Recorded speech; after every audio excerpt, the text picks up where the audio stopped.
Sorry. 2021. This is a gourd pick para sa side ng TNC. Oh, but now na nakalatag na ang lahat sa game number 2, Brigida, in terms of the early game, sa tingin mo ba ay mas may palag na dapat talaga ang TNC Pro Team ngayon? Definitely dahil nasa kanila rin yung potential na maagang makapagpa-burst down dito ng mga relatively malalambot nga naman dito na mid laners ng AP Friends such as sina Ogwen and sina Q or either that ma-force nga yung crucial skills na meron o pwede nilang gamitin dito na hindi naman natin siguro aasahang makapag-level 4 din agad-agad kapag ka nandoon na tayo sa mga maaga nila magiging pagkikita or maski yung ating first turtle unless makuha nila agad yung kanilang level 4. Pero kailangan din kasi nilang isipin na parang eto nga yun, no? Yung dalawang malalambot na mid laners dito ng AP Bren ay sobrang taas din ng poke na mababato. So kung meron kayong kapasidad na i-burst down yung mahanap nyo, sila pwede na nila kayo i-poke before nyo pa silang mahanap at ma-burst down. This is a good rotation coming in from the Tigreal. Wala na agad flicker si Super Marco. Magandang report yan. Pero even though wala flicker, I think yung range kasi ng isang Brody ay goods na goods pa rin. So kapag alam mong wala kang flicker, range ka lang. First kill ka lang dyan. Then again, this is Yasuo na taas din na mastery sa Claude.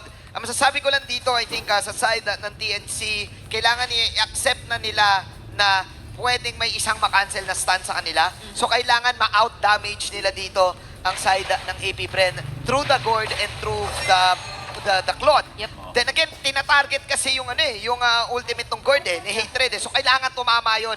Yung Claude kasi pwedeng kahit bumitaw ka na lang ulti Medyo siguro parang challenge na lang yung pag-pull off ng damage mula dito kay Yasuo kasi naka-purify pero si Hits. Okay, dito na welcome coming in. Ayun na naman, nilabas ang espada ni Mixana and lumispada din si Ryzen. Makakapitas ng isa ang AB Bren. AB Bren with a crucial pick-off before the first turtle. At mukhang may maliit na nakalamangan ang AB Bren sa pagkuha ng unang bagong Nomad. Still no access to the ultimate pero Ryzen low HP. At si Flap TC, apoy-apoyan na niya. Dash out mula kay Ryzen.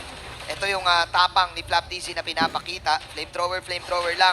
Pinapapulan nila si Ryzen dito kasi nga magkakaroon na ng turtle So alam nila na pwedeng mag-back si Ryzen unless gumo pa rin. Hindi tinigilan ni Flap. At yun, nakakuha ng libreng turtle ang kupunan ng mga bees sabay last insanity. Grabe! Akala natin yun na yung gusto nila.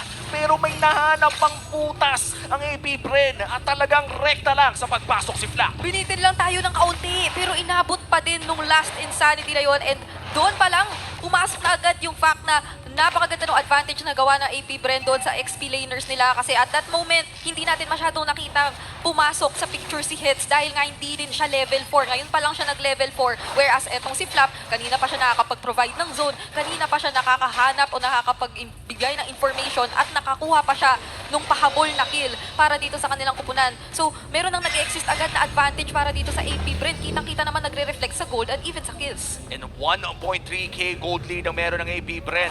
Mukhang ang early game ay na-secure na naman ng mga bees. Kailangan makahanap ng TNC Pro Team ng isang winning team fight or kahit objective trade lamang. Ito yung galawan na pagka nagbigay ka ng isa, huwag mong ibigay ng libre. Oo nga nakakuha sila ng extra doon Saglit lang, dito na welcome coming out from Kyle TZ. Ito na yung mga extra stun na meron. Gush coming in from Hatred. Nomad, sumubok pa siya dito. Pero nabitin siya. Hindi ata tumama yung kanyang ginawa niya. Actually, siya pala yung na-deads. Oh man, this is bad news para sa ng TNC. Hindi rin talaga naging sapat yung buong damage pa ni Hatred. Kailangan pa ata mag-abang. Brigida, ano bang power spike na pwede nating abangin dito para sa TNC Pro Team? Kinakailangan pa nila talaga ng items dito. Mga ilang minuto pa kapag nakakuha lang naman o nakakapag-clear dito ng waves. Pero ang nakikita kasi natin din na nagiging struggle dito ay parang hirap na nga mag-rotate din ang TNC sa sobrang ganda nung nagiging paghanap o pag-abang dito ng AP Bren. And ang bilis din nung provide dito na sa pagsama dito ni Flap TZ as compared dito kay Heads. Dahil nga sa advantage na pinag-uusapan nga natin kanina, ultimo doon sa mid lane nga na meron silang tinry i-take down, meron pa sanang paabol na last insanity si Flap kung kakapusin. At ngayon naman, maging dito sa ating paparating na turtle, kinakita na agaran na din ang naging pag-abang at pag-secure ng espasyo dito ng AP Bren. Natin. Okay, nilabas yung Eternal Guard. Nasa bandang taas si Ryzen. Binaban natin si Flap TZ. Flap TZ nakapag-flicker out pero may tusok na gagawin si Heads. At okay, Heads. Susubok dito with a sweep pero napakaganda ng Times Journey counter go. Pero yung Gush, dami siya meron doon si Hatred. Finally makakuha si Ryzen at dito lumalaban ang Wow! side ng TNC Pro Team. No, may tatamaan nga lang siya dito ng first kill ni Kyle. Pero then again, makaka-out si Ogwen. Walang makukuha yung TNC na kill. But finally, nakuha sila ng harapang turtle tick. Turtle para sa TNC and all flickers burnt para sa AP Bren. Worth it ba yun para sa TNC, Bricks? Sobrang ganda kasi nakuha nila agad yung sagot na matanggal yung Kiraga armor dito ni Flap TZ. So medyo hindi na natin nakita yung threat na pwede niyang dalhin pagdating doon sa turtle fight. And apart from that, yung naging positioning dito ni Hatred para Okay. targetin yung malalambot at i-burst down na sina Ogwen and Few. So hindi na din sila nakapag-provide o nakapwesto on their own. At kahit na naiwan doon etong si Kyle TZ, iilan lang yung kaya niyang gawin mag-isa. Maski yung Red Bee ay hindi na siya nasuportahan dito. So TNC yung nakasecure din ng turtle pero Yasuo, kamuntikan. Kamuntikan kung nag-stack pa ng isa yon, hindi kasi tumama doon sa may wagon. Kamuntikan lang si Yasuo. Oh man.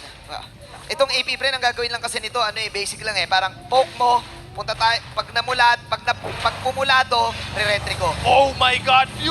Okay. Natamaan ng final slash at namatay lang ng parang ganun. Out damage, yun yung kailangan ngayon ng TNC. Babalata pa nila si Kyle DC. Alam na nila ngayon na may ulti ba si Ogwen. Pero ayun na nga, implosion. Ogwen, nag-ulti na.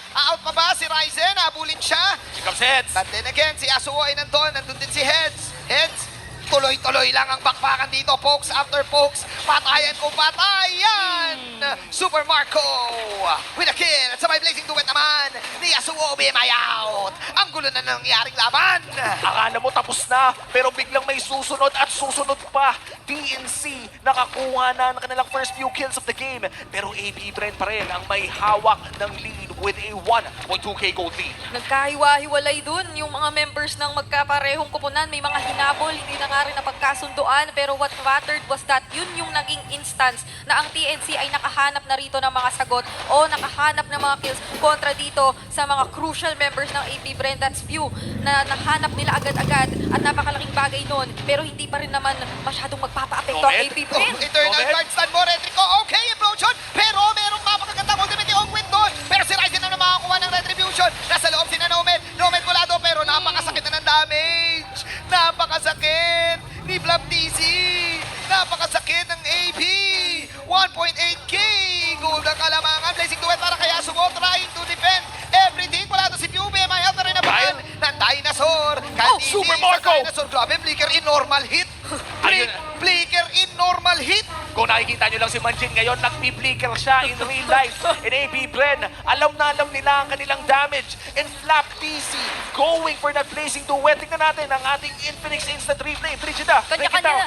Kanya-kanya naman sila ng mga ginustong gawin at that moment. Implosion, initiation, coming in here from etong ang si Nomad. Pero yung naging sagot nung last insanity, yung presence na nadala dito ni Super Marco na siya rin ay nakaka-free at nakakapagpadama ng damage ay hindi na naging biro. Pero merong inult yan. Okay, finally, kanina ka pa daw, Flap TC. Kaso nakapag-flicker out si Flap, sabay pay-pay lang.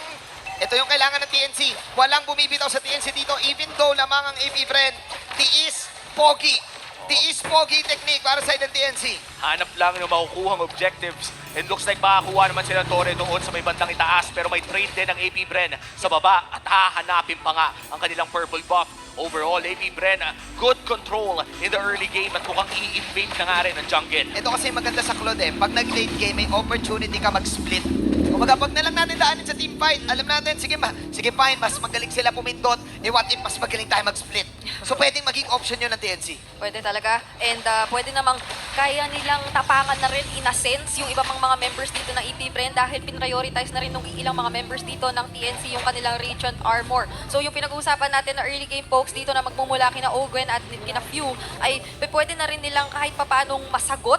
Though hindi naman siya masasabi na pinaka problema dito na madadala ng AP Bren kasi even as we've looked at the previous team fights na nangyari, yung true damage na nagmumula dito kay Flap, yung naiipon na na-farm dito ni Super Marco, medyo yun na nga yata yung nangingibabaw pag nakakakita tayo ng team fight kasi yung mga Eternal Guards na EG Boy ay hindi naman na sobrang nagiging source of damage na dito ng AP Bren kung tutuusin. Parang taga-ano lang din taga-zone, taga-hanap na lang ng mga miyembro dito ng TNC. At kailangan nga talaga mahanap ng AP Bren ng mga miyembro ng TNC ngayon dahil ang nakikita pa lamang nila nakahiwalay si Heads at si Ryzen. Half HP na rin ang Lord at pinag-zone na si EG Boy. Grabe naman na initiation yung Eternal Guard na yon para makalibre ng Lord ngayon.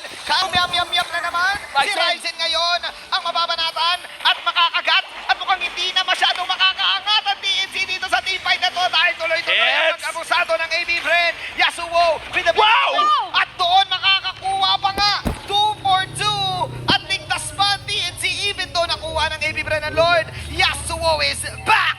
Napakaganda ng trade na ginawa ng TNC doon. Finally, makikita natin na may damage na ang kanilang Claude. But still, that is the first Lord taken down by AB Bren at lamang pa rin sila ng 3,000. Gusto ko yung iniisip pa natin kanina, or at ako at least, na baka compromise kaya yung posibleng damage dito, additional mobility na makukuha ni Yasuo on this Claude dahil nga naka-purify siya. Pero in that particular instance na nakita natin kanina, understandable, kasi nga naman hindi siya magagamitan ng Terrify, hindi na rin siya magagamitan ng kahit anong mga panghuli para hindi siya makatakas na reverse time whatsoever. Pwede lang niya talagang ibato ng ibato yung kanyang Blazing Duet na at that point, eh hindi pa nga nabuo yung Golden Staff, pero ganoon nakasakit, parang Yes. kakapulot niya lang right after. So imagine what more yung pwedeng dalhin ngayon ni Yasuo na meron na nga nung Trinity items dito na kinakailangan for the Claude, especially in this upcoming Lord defense kontra sa AP Bren. Wow, ang hapdi ng Brody, men.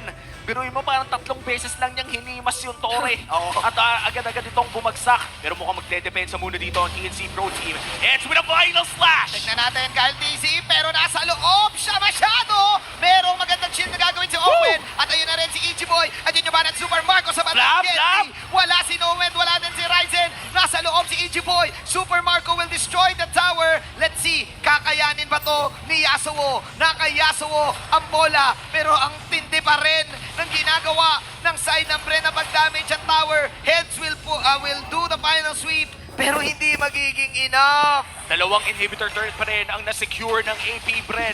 And this is, I think, mission accomplished na para sa pinakaunang Lord. And parang sulit na nga yun, Briggs. Gusto pa nga yata Oh! nilang sulitin lalo eh! Si Edsa tatamaan dito ng Eternal Cord. Plus true damage ang meron. Sa last Nomed! ultimate ni Flap DC.